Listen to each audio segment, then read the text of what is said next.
it's your boy JB Smoove, and you're watching Real Talk. Go ahead now. The jacket, man. Hey, I was just going to ask you about it. Look at this. What do you think? 15 years we've been doing this, you guys. Raising money for the Midnight Mission. Thank you guys for joining us here tonight.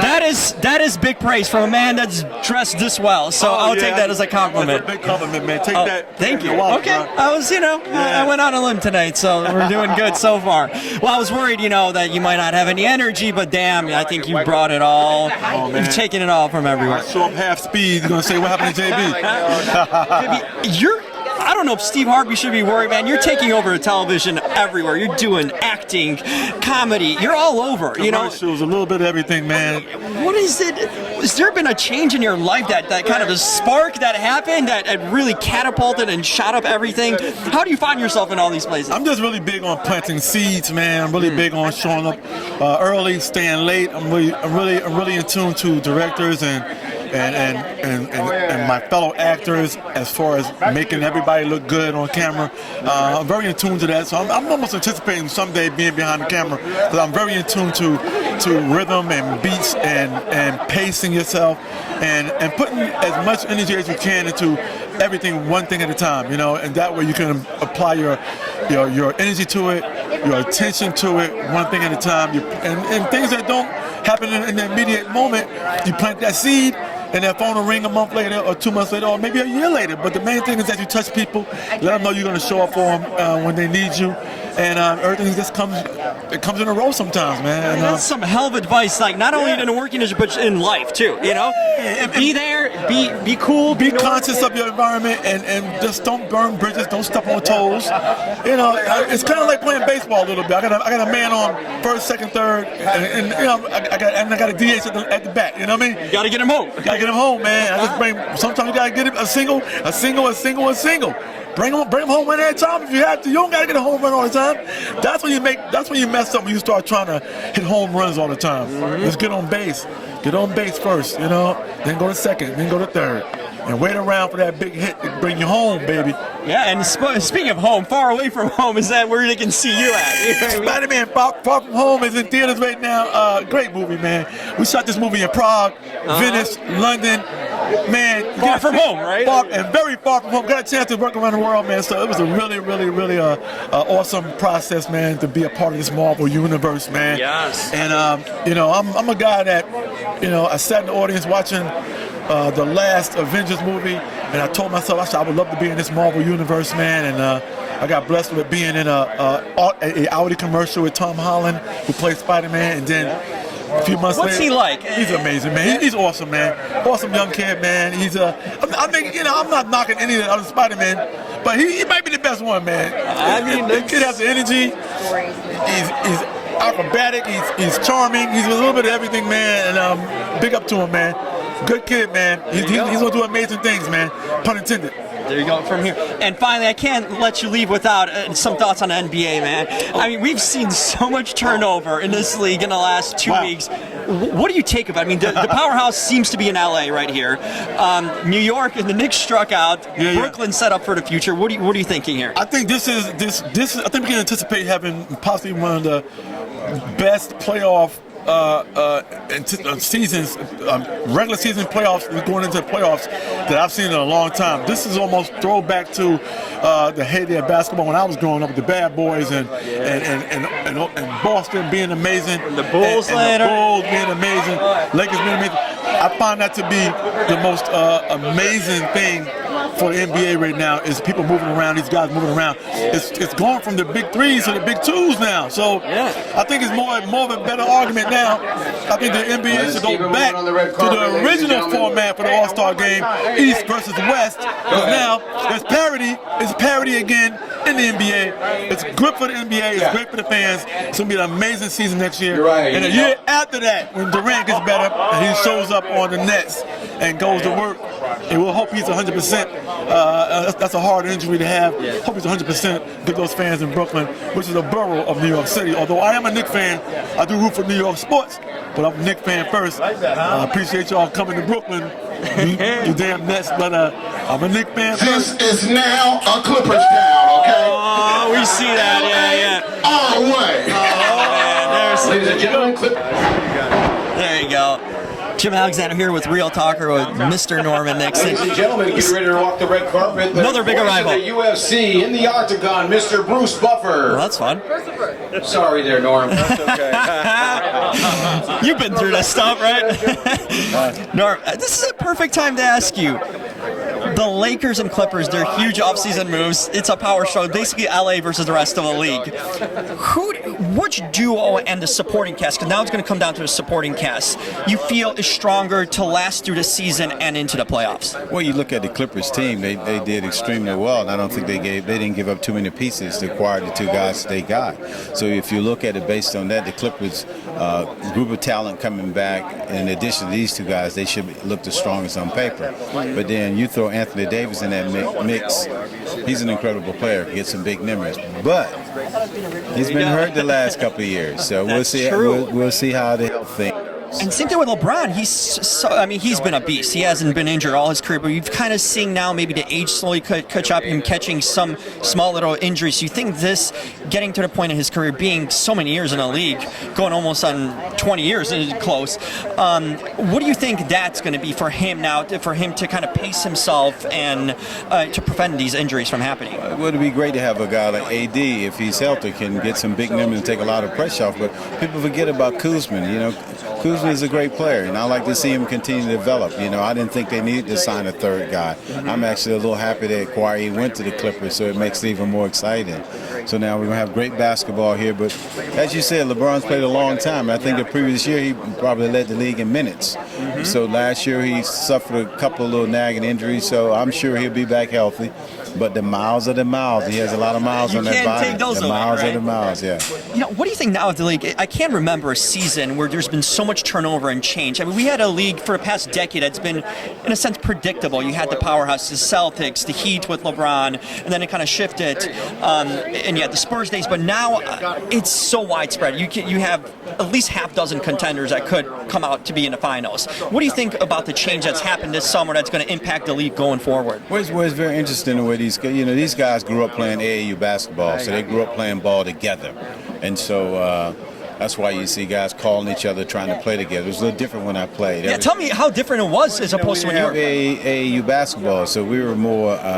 I'm not even used to the word lawyer, but we were dedicated to our teammates in a certain city we were in. So we wanted to be in a place for the long term and build into a championship team. Now, I think the mentality of the league now is like, let's just go buy a super team and try to win and play with your friends. Yeah, it's a different mindset. Now, you've been a sports agent. How has that given you a perspective on the players? I mean, you've been in the locker room, you played in the league, but as being an agent, kind of seeing the other side of the business, what has that kind of taught you and given you a perspective as? Well, I didn't really enjoy the agency business. I didn't, I just didn't enjoy the recruiting process. It was a little left of center for me. I'll just leave it at that. So I really didn't enjoy it. I enjoyed the guys. I enjoyed working out with the guys. But now, I mean, there's a lot of money. Even that landscape has changed now, because when I was doing it, you didn't have as much social media. And I think when you're going in now for a commercial or for deals, it's how many followers do you have? Yes. And I think if you probably check Twitter and Facebook, the guys that played in my era, you might not see very many of them on the social network platforms. And tell me about the work as a studio analyst, kind of doing the scenes in front of the camera, in the sense this sort of stuff, talking about the league, breaking down. What have you taken from that experience, and being kind of sharing your expertise and all that you've learned throughout your career? Well, it's fun. It keeps me close to the game, so it's nice to watch the games and be around and see what the guys doing. But it's very different being in the studio versus being in the arena watching the game. So you don't feel the energy and you can't feel the change in the energy like you can when you're sitting watching a game. But it's nice for Coop and I, because that's where I work most of the time, to just talk about the game, share some of our experiences, and have some fun.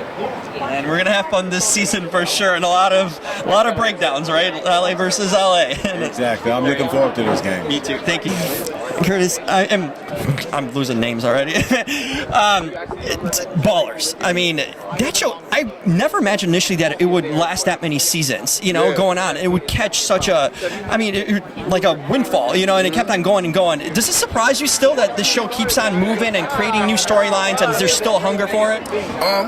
Honestly, no, because I feel like I feel like it's so close and true to like the lives of a lot of the NFL players that it's one of those shows that if they wanted to and if they had the time, it could honestly go forever. As long as there's NFL football going on, you can make Ballers, because every season somebody will have some off the field antics. Something will happen in the league. There's always some controversy or something going on around the world of sports, specifically the NFL. So all they're doing is turning those things into storylines and putting them in television form. So honestly, it's one of those shows that if they wanted to and had the time, they could do it forever. Yeah. What about this NBA offseason, man? We've seen that sort of stuff. The friends getting together. I mean, just changing a league together. You as a fan and doing the show too, kind of, what have you thought of that's happened in NBA? The league's completely different. I mean, you don't even know. Everyone's a contender now. Guys have joined up together. What's been your reaction to it? Wow. And Woj is the GOAT, first and foremost. That dude never sleeps. How do you know the stuff that you know, Woj? Like, I'm very curious about Woj, but I think it's going to be crazy. The Clippers right there, we're literally across the street from Staples. They're going to Clippers the and Lakers. powerhouse of the league right here. Yeah, that's going to be ridiculous. Brooklyn, whenever KD comes back next year, that's going to be crazy. I'm still excited to see New Orleans, though, and what Zion and those young boys are going to do down there. So and they got some players around them. JJ Redick. Right. It's going to be crazy. I think it's going to be. It's good, though. It's good for the NBA. Good shakeup, you know? NFL season coming up, that's something closer to you. Oh, yeah, I can't wait. That's a league that changes. You talk about constantly changing, and every year, everyone, that's what makes it exciting. Everyone has a chance. Who are your early favorites going into this season right now, and who are you rooting for? Well, I'm always rooting for the Bears because I'm from Chicago. Hey, so. right here. Yep. Chicago. Yep. That's right. Yep. Mitchell Trubisky. We got a defense. No kicker, though. Yeah, no, right? I'm glad we got rid of our kicker, though. They're doing those competitions every week. Every time I look at Bears news, there's a new competition and new kicker coming through. Dude, we need something. I like the Bears, and since being out here, I like the Rams and the Raiders. The Raiders are my team out here, yeah, so I'm rooting for all of them. I mean, I think the Bears have a chance this year, legitimately for a Super Bowl. You know, with that defense, and it was Trubisky's first year, and Nagy are trying to, get it all going. Nagy's figuring it out, though. Yeah. Nagy's figuring it out, and they're trusting him, so I think it's going to work. Oh, I'm excited. So this is good stuff. What can we expect on Ballers? I mean, there's always something crazy in you, but anything in specific you can share? It's going to be crazy. Like the biggest season that we've had. Like, I can guarantee you, when you watch this season of Ballers, there's been no season, not one episode in 5 years that have been like this one. There's going to be there's been a lot. There's going to be a couple episodes this season where you're literally just going to be like, wow, what happened? We're going to see what's going to happen. When is it releasing? Mid-August, late August. It's coming. It's right around training camp, so perfect timing. Kris Lofton, the man, the myth, the legend, Chicago Bears fan right here. What's up? Thank you, brother. We're talking sports. We're talking. Are you a fan of the NBA? You follow the league? What have you thought of this offseason? It's been the craziest thing. Well, there's a Clipper. Yeah. Let's get him in here. There we go. We're gonna get some real talk. Okay. All right. Clippers added arguably two of the top 4 MVP candidates, but the Lakers had LeBron and AD. I mean, who? LeBron who? AD who? Let's talk about depth of the team now. What are you thinking? I mean, okay, so with the depth, the Lakers they added some depth. They just added one of my closest friends, DeMarcus Cousins. Boogie, You're gonna see Boogie do this year. You know what I mean? Oh, no, don't leave. So we definitely got him. We'll see what happens. I'm a Warriors fan first and foremost, but the Lakers added depth. Rebuild nicely. Yeah, I know. We'll be all right. But I mean, the Clippers they added some depth. They got one of the newest bandwagon fans. There you go. So we're good there. But no, honestly, with Kawhi and PG, they're gonna be serious. They're definitely gonna be serious. Doc too. I mean, they got the coaching thing, down. And then they got one of the most diehardest fans in the NBA. Period. Yeah. I mean, shoot. That defense is gonna be filthy on the perimeter with Pat Beverly and PG and Kawhi. Yes. So I'm really excited for this NBA season coming up. Hey, what about the rest of the league? Anyone else in the league that I mean, everyone's changed teams pretty much. It's so wide open. Any other teams kind of interest you? I want to see what KD and Kyrie do together. I'm really kind of interested in how that's going to gel. So we'll see how that happens. I think that they might be a nice tandem, but one of those guys is a little bit more of a ball hog to me. So we're going to see who does what. Hey, you're lucky you're not a Knicks fan because no one wants to be that these days. Hey, but honestly though, man, hey, I know how the Knicks fans feel, but it's finally our time, man. This is our time, bro. It's been a long. I'm a Bulls fan, man. In the last decade or so, it's been a nightmare for me. But You got six. You yeah, got six out there. got 6, so it's different. You got 9. That's why the Clippers. It's our time, baby. You know, LA our way right now. It's real, man. That's Clippers on Hollywood right now? Yeah, we have to own it up. Yeah. We got to own it. Got to ask you about the NFL. That's another league. I mean, this man changing rules in off season right here. You know, having names. What do you see this season? I mean, there's so many teams. Young teams are coming up. Anyone that stands out to mind? Thank you, my man. To me right now, one team that I'm really excited about that I think is going to do something big is going to be the Chiefs. Mahomes is scary, right? The Chiefs is going to be Chiefs. Everybody's excited right now about Cleveland and what's going on over there, but I think the Chiefs is going to be the team that's going to be pretty damaging. I'm a Niners fan. I'm trying to hope until we come back to glory, but I'm excited for the Chiefs, for real. I mean, have you seen a young quarterback with that kind of a rise that quick? I mean, he literally almost redshirted an entire rookie year, had one game at the end of it, and then comes out and puts up insane numbers. Like, have you ever seen anything even like that? No, and that's why he's one of the best quarterbacks in the league. You know, I honestly feel like he was a complete game changer and brought something that, you know, the Chiefs were missing. So with him being there, I think they definitely got a shot. Oh yeah, and those throws that he makes, a sidearm behind the back. I mean, that's that baseball stuff. So totally is. yeah, for sure. I hope you can give me some hope. I'm a Chicago Bears fan. We finally have a defense. No kickers though.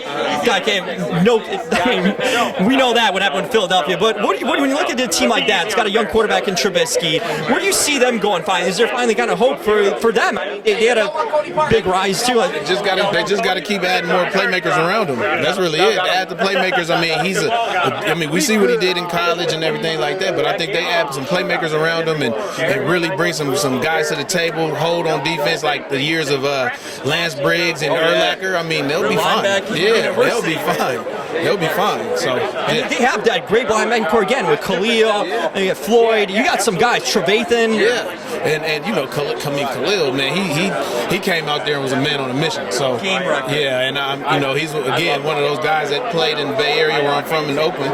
I mean, he's hellraiser. So I love it. I love it To see a defensive player like that changing. What do you like to do in your free time? Any hobbies you're doing? I mean, my workouts is still going on. You know, I'm definitely a workout guru. I make sure I do that. But I'm doing a lot of stuff in my community with my free football camps that I'm throwing for my back in Fairfield, California, where I'm from. So yeah, I've been doing a lot of that. I'm actually picking up being a vice principal now at an elementary school. No, so, what is that like? I mean, you're doing the charity work, so there's kids around too, so you're comfortable in that environment. But that's a whole different thing. You need to put authority down. Oh man, it's gonna be I play good cop. Basically, I play good cop. You know, I went from the high school ranks of just being an instructional assistant, right, and then dealing with the high school kids itself they're grown. You know what I mean? You can't really tell them nothing, but they listen to me. The respect level is there. So I think now going to elementary school, if I look at the kids like, hey, they're gonna be all right. I think they'll be all right. Yeah. Perfect. Doing a lot with your life. Appreciate it. And looking sharp at it too. Appreciate it.